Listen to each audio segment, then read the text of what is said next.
Bom dia, bom dia. Tudo bem, meus amores? Como vocês estão? Espero que bem. Vamos começar mais um dia, olhando assim com amor e veracidade para a nossa semana, que possa ser uma semana honrosa, de trabalho, de descanso, de perseverança, de muita conciliação consigo mesmo. Amém? Vamos começar a nossa manhã. Senhor Deus, mais uma vez, nos colocamos diante da Tua Palavra com um coração humilde e ensinável. Que o Teu Espírito nos conduza à compreensão da verdade e nos ajude a discernir o tempo, o chamado e a responsabilidade de vivermos como Teus filhos. Em nome de Jesus. Amém. Amém, meus amores. Vamos começar a nossa leitura. Nós estamos no dia 47. Como passa, né? Tem chão ainda, hein? Tem aí muito chão pela frente. Mas vamos lá. Firmes, fortes e confiantes. Nós estamos em Mateus, capítulo 3. Nós estamos a partir do verso 10. E o machado já está posto à raiz das árvores. Portanto, toda árvore que não produz bom fruto é cortada e lançada ao fogo. Versículo 11. Eu batizo vocês com água para arrependimento, mas aquele que vem depois de mim é mais poderoso do que eu, do qual não sou digno de carregar as sandálias. Ele os batizará com o Espírito Santo e com fogo. Ele tem a pá em suas mãos, limpará a sua eira e recolherá o seu trigo no celeiro. Porém, queimará a palha num fogo que nunca se apaga. O batismo de Jesus. Marcos capítulo 1, de 9 a 11 e Lucas capítulo 3, de 21 a 22. Versículo 13. Por esse tempo, Jesus foi a Galiléia, para o rio Jordão, a fim de que João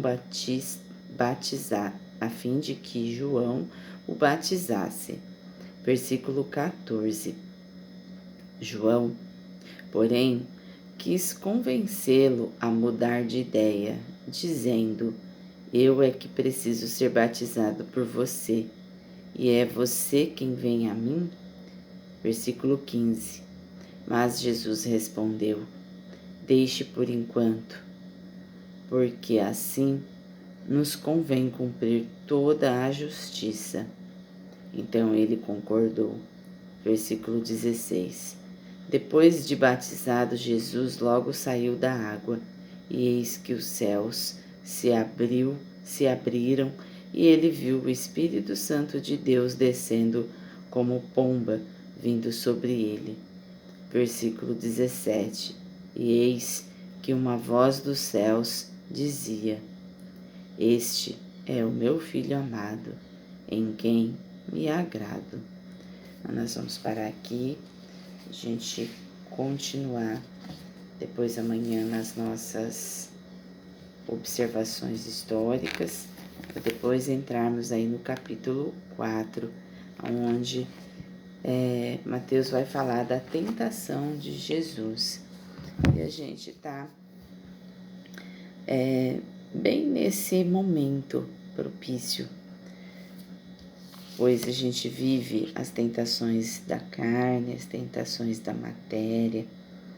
Então a gente precisa discernir um pouco quanto de Deus nós estamos colocando na nossa vida e o quanto da matéria está sobre nós. Então a gente precisa olhar e tentar mudar um pouquinho essas nossas escolhas, pois a gente precisa viver mais no Espírito, precisamos viver mais em comunhão com Cristo. e não permitir que as coisas da matéria influenciem tanto os nossos caminhos, a nossa vida. Amém? Vamos para a nossa analogia. O machado, o fogo e a justiça do reino. João Batista aprofunda sua mensagem. Agora não se trata apenas de arrependimento verbal, mas de frutos visíveis. O machado posto à raiz das árvores revela que Deus não está interessado apenas em aparências externas, mas na raiz da vida espiritual. Com o batismo com água prepara o caminho, mas o batismo com o Espírito Santo e com fogo transforma por completo. A água limpa por fora, o Espírito purifica por dentro. A imagem da eira nos ensina discernimento. O trigo é recolhido, a palha é separada e Deus conhece o que é essência, o que é aparência. Quando Jesus se apresenta para ser batizado, ele não o faz por necessidade pessoal, mas por obediência e alinhamento com o plano do Pai. Cumprir toda a justiça é escolher o caminho de obediência, mas quando não precisamos provar nada, no batismo o céu se abre e o Pai confirma: Este é o meu Filho amado, em quem me agrado. Aqui vemos claramente a Trindade em ação, o início público do ministério de Jesus. O reino não começa com força humana, mas com submissão, obediência e aprovação divina. Quando a gente fala dos nossos caminhos, quando nós falamos em um novo caminhar, em olhar para um reino de forma mais leve, mais gentil, quando nós falamos do reino de Deus, ele simplesmente precisa ser visto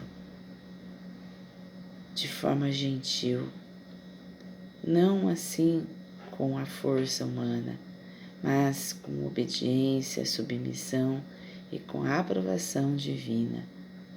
Deus, ele precisa aprovar, e às vezes, quando a gente faz algo que Deus não está permitindo, ele tira do nosso caminho. Às vezes a gente se programa para fazer alguma coisa e não é o que Deus pede, não é o que Deus quer para a gente. E aí aquilo é tirado do nosso caminho. Será que hoje aquilo que você almeja, aquilo que você está buscando, faz parte do propósito que Deus quer para a sua vida? Será que isso tem a ver com a aprovação de Deus para com os seus caminhos? Será que realmente isso é necessário? Às vezes a gente precisa fazer um alinhamento com o plano do nosso Pai. Às vezes é necessário nos alinharmos com os seus verdadeiros plantios, porque às vezes os frutos não estão vindo, os cultivos não estão florescendo, porque na verdade aquilo não tem a ver com o que o Pai almeja para a nossa vida, para o nosso caminho. Às vezes a nossa profissão, ela não dá certo porque talvez não é aquilo que o Pai deseja para nós. Às vezes na nossa casa, um relacionamento ele é abalado porque talvez ele não está dentro do propósito de Deus. E às vezes o propósito de Deus não é você largar o relacionamento, é você compreender o relacionamento. Às vezes é você vivê-lo de forma com que Deus permite e deseja para com a sua vida. Então tudo precisa estar alinhado ao nosso Pai. Tudo precisa estar sincronizado a Ele, para que assim nós possamos viver.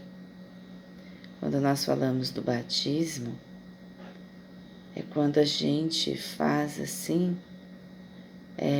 a aceitação de que Jesus é o nosso caminho, que nós não iremos ao Pai se não for através de Cristo. Que possamos então ouvir as suas palavras, que possamos ler o seu Evangelho. Por isso que nós estamos fazendo essas leituras. Primeiro, esse estudo, primeiro no Novo Testamento, com os Evangelhos, para a gente olhar para Cristo, para a gente pegar dentro de nós algo que a gente ainda não pegou, que é o amor. Para a gente olhar depois para tudo que foi, tudo que aconteceu de forma amorosa, gentil, pois assim o Pai o quer, pois assim Jesus veio nos ensinar. Amar a todos, honrar o nosso Pai, amar a Deus acima de tudo, honrar assim a nossa vida, respeitar o nosso corpo. Cada um de nós vivemos um caminho diferente, mas todos nós estamos buscando algo em comum, entrar para o reino de Deus, se desenvolver, evoluir. E isso precisa estar constantemente presente na nossa vida. Amém? Vamos orar? Senhor, que possamos ter uma boa semana. Interceda por todos, Senhor, nesse momento. Coloque suas mãos e derrame sobre todos. Nesse momento, seus anjos de luz possam estar na casa de cada um que estão nos ouvindo agora.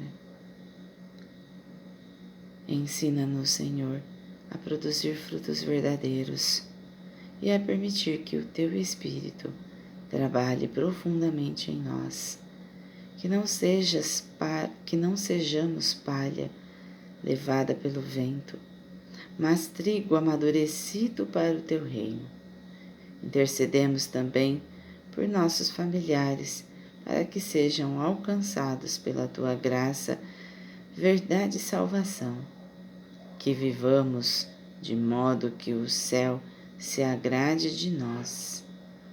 Nos dê uma ótima semana e que possamos assim viver em nome de Jesus. Amém. Amém, meus amores. Que vocês tenham uma ótima semana. Alguns ainda estão de folga. Hoje eu ainda trabalho, mas amanhã estou de folga também. Amanhã eu vou preparar a semana de vocês.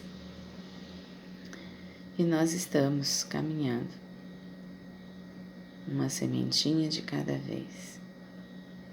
Quando a gente olha para essa imensidão de estudo, a gente fala, isso é só o começo. Tem muita coisa que há por vir. Muita coisa que vai nos colocar na presença do Pai.